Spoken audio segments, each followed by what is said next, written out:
ভালো তো সবাই বাসে, আগলে কজন রাখতে পারে বলো?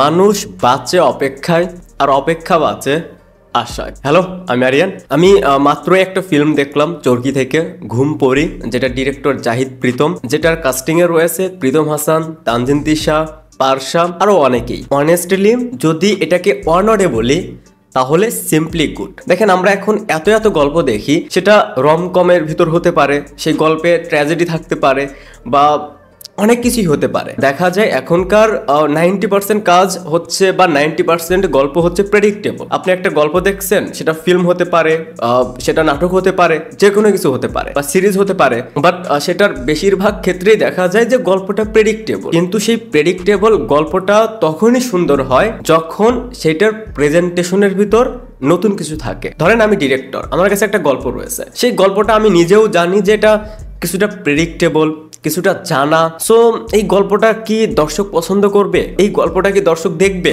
গল্পটা দেখবে যদি আপনার প্রেজেন্টেশনে, আপনার নির্মাণে যদি নতুন কিছু দেখাতে পারেন। এই কথাগুলো যাই ঘুম পড়ি এই ফিল্মটার ক্ষেত্রে অনেস্টলি এটা আমার কাছে দারুণ লেগেছে। আমি এখন পর্যন্ত এই ভ্যালেন্টাইনে যতগুলো কাজ দেখেছি, বেশি দেখিনি, 2 থেকে 3টা কাজ দেখেছি।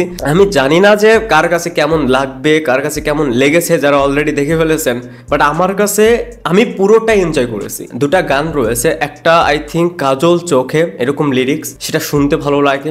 আর একটা রয়েছে তুমি আমার হলে মন্দ হতো না, সেটাও দারুণ। স্ক্রিন প্লের সাথে বিজিএমটা একদম করা, সিনেমাটোগ্রাফি ভাই প্রত্যেকটা ফ্রেম দেখতে ভালো লাগে। এখানে যারা পারফর্ম করেছে, প্রীতম হাসান, এরপর পারশা, তানজিন তিশা, ভাই প্রীতম হাসান মানে ওনার অভিনয়টাই হচ্ছে ন্যাচারাল, ওনাকে দেখতেই ভালো লাগে। এরপর যদি বলি তানজিন তিশা, সেও বেশ ভালো। আমি অনেকদিন পর তানজিন তিশার একটা ভালো কাজ দেখলাম, তবে এদেরকেও অনেক জায়গায় ছাড়িয়ে গিয়েছে পারশা। আমি এর আগে তার কোনো কাজ দেখিনি, বাট ওনার মায়াবী ফেস, উনি যখন কান্না করে, মানে চোখ দিয়ে যখন দেখা যাচ্ছে যে জল পড়ছে, সেই সিনগুলো দেখে আমার নিজেরই খারাপ লাগছে। এত চমৎকার ডায়লগ ডেলিভারি। এই ফিল্মে বেশ কিছু সংলাপ রয়েছে যেগুলো খুবই সুন্দর। এটার ডিরেক্টর জাহিদ প্রীতম, উনি দারুণ কাজ করেছেন। আর যারা এখনো দেখেননি, আমি বলবো যে চরকি থেকে দেখে নিতে পারেন। এটা নিয়ে আর বেশি কিছু বলতে যাচ্ছি না। আর যারা অলরেডি দেখেছেন তাদের কাছে কেমন লেগেছে সেটা আমাকে অবশ্যই কমেন্টসে জানাবেন।